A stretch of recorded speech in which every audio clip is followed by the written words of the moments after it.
Welcome to this program, Beauty Needs Education, Shaping Beautiful Careers.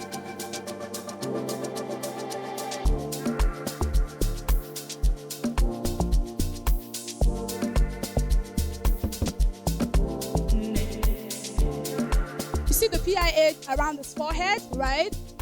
You see that it's reduced significantly. That is because as I was treating the acne, I was treating the pigmentation. The tretinoin is more like it is lifting the dead skin cells, and then your exfoliants are washing it off. Thank you all for being here once again.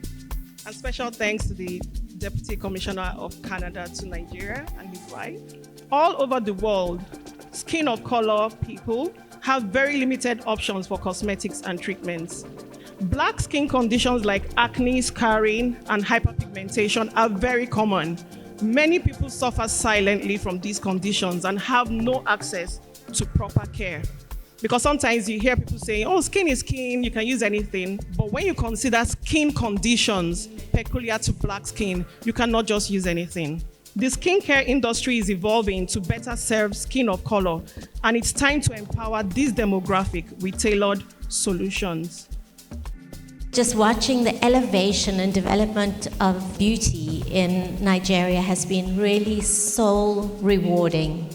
Then it brings me to this point where I'd like to discuss with you the skincare education gap.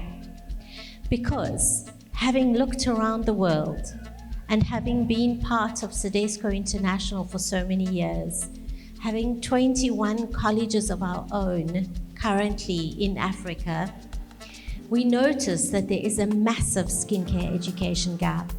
So we need to address the needs of skin of color.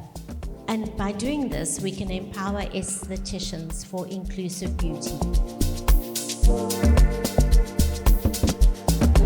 So for the first panel, the discussion is understanding skin of color, the science behind effective skincare.